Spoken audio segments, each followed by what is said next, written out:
Hello ladies and gentlemen, my name is Shaunvir Mahil and I am one of the co-founders of virtualemployee.com. Now I know many of you have a lot of fears and apprehensions about outsourcing and offshoring to India. How do you work with staff based thousands of miles away? Is communication going to be a barrier? And most importantly, what is the caliber of staff available offshore? A year ago, I came here to meet Simon McCaroll, the director of Printbots, a print and design company based here in Birmingham in the United Kingdom. Like many of you, Simon had never outsourced to India before and also had a lot of apprehensions and misgivings about the whole idea. And so today I've come back a year later to see and share with you what his experience of virtualemployee.com has been. Hopefully his experience will give you a good insight into what it's like to work with us. So let's go inside now and meet Simon.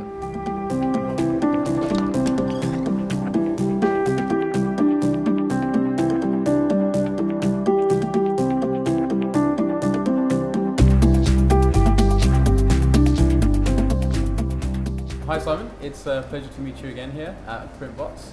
And you, Sean? Thank you. So for the benefit of our viewers, could you tell us a little bit about your company and what you do? We started trading 18 months ago now, and we supply a spectrum of printed goods, digital print, large format print, litho printing. Most of it we produce in-house in our factory in Birmingham. We've recently started trading online as well as being a traditional print shop. So what services have you been taking from virtualemployee.com and for how long? We've been using you guys for almost 12 months now. The service that we use is the PHP developer, but we've gone for the team model. So rather than just having a single employee, we've got a team of guys. They've been working on our website, the front of house website that the customers will be using, but also on an internal system that will help us produce things end to end. So taking our flat designs, HTML coding them, and then the full development of the site. So what type of models had you used for your PHP development needs prior to coming on board with us? We've tried a few different ways of working, none of which have really been perfect for the way that we're set up. As you mentioned, we have used freelancers in the past on a project by project basis or on an hour by hour basis, but it's a difficult way of working for me. They're not always available. Sometimes they've got full-time jobs. Sometimes other projects come along where they're getting paid more money, so they put yours down and work on theirs, which is, I understand that, but it's kind of frustrating from my point of view. We also tried having somebody in-house part-time. That kind of didn't work out for us either, because you were sort of always playing catch-up. And then just before we sort of got in touch with you guys, we'd advertised the job on one of the job sites to bring somebody full-time into PHP development. But we found for the kind of wages that we were offering, the skill base just didn't seem to be there. And the people that were qualified for the job, they were almost headhunted. So would you say it was the skill set and stability and dedication you would get with our company that led you to inquire about our services? Well, primarily I think it was we were looking for somebody with the skill set that we needed. We couldn't find that in the UK. We knew we needed somebody full-time for us. We didn't want to use freelancers again. And also the skill base, it was originally we were looking at just taking on one employee with you guys, but then you came and explained the team model where we've got that sort of multi-skill set. If we needed somebody to drop on and do a little bit of app work, for example, I know we can move that over to a different team and get that done, which you wouldn't have if you had one employee. Kind of you're limited to their knowledge, where you've got a team of people. So that was a big pull for us. Perhaps you could share with us some of the fears or concerns you might have had about working with a team based thousands of miles away. Initially it was a language barrier kind of thing. How would the communication work? It's kind of a leap of faith, a trust thing as well. Somebody's situated so far away from you, you can't physically see that they're actually working for you. They could be doing what the freelancers were doing. And it was those things that initially popped into my head as kind of, oh, should you really be doing this? But quite quickly I found that wasn't the case. So 1 year on, how have the results been with working with Virtual Employee, and how's the kind of whole experience been looking back at it over the last year? The first thing I'd say is it's been relatively problem-free. I'd say probably less problematic than sometimes taking on a new member of staff. The communication, that's not really a problem. We've got Skype there, we've got email there, we've got Dropbox for moving files around. There hasn't really been any language barriers. All the guys out there speak really good English, even understanding my northern colloquialisms, and it's been a really good process. The level of work has been excellent. They've pulled up problems that I hadn't realised.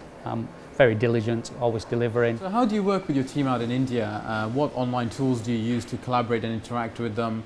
And would you say the process has been seamless? I think it was pretty seamless, to be honest. It took about a month for it to settle down completely. Okay. We communicate daily by Skype.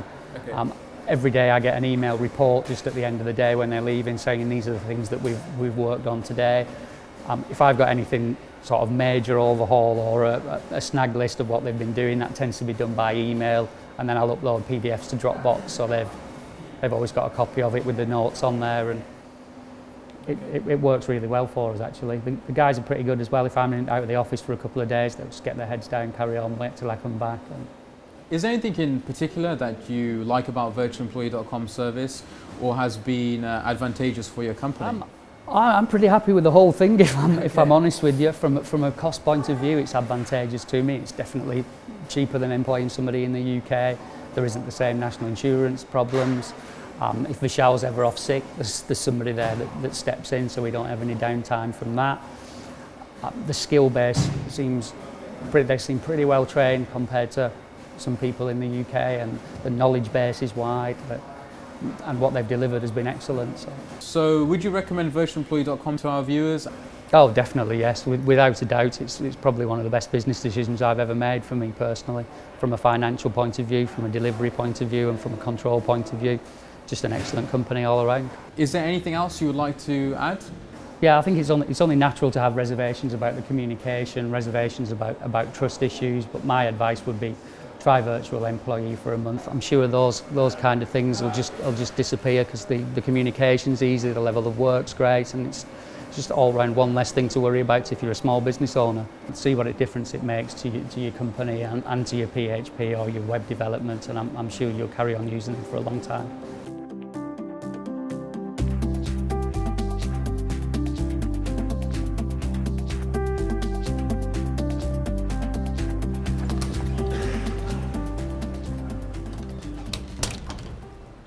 So there you have it. Being concerned or having apprehensions about outsourcing or offshoring to India is entirely normal. The key thing is to ensure you do your research and ensure you partner with a reputed firm and not a rogue entity. A lot of clients do get their fingers burnt because they don't partner with the good firms, focusing too much on cost rather than a quality service provider. So make sure you do your research and partner with an established company. If you do that, you will soon, like Simon, start experiencing and benefiting from the low-cost offshore talent that is available in India. And another important point to remember is outsourcing is not all about cost. Like Simon said in his case study, a lot of the reasons as to why he came and initially inquired about our services was because he needed stability and he was looking for those skills that he wasn't able to find here locally. So although cost has been a side benefit, that wasn't actually the initial reason as to why he came and inquired about our services. So keep that in mind. Remember, there are a lot of benefits to going offshore, and by utilizing the talent that is available in a country like India, it will enable your business here locally to flourish more. So best of luck with your outsourcing endeavors. I sincerely hope that you have a positive and beneficial experience like Simon from Printbots here.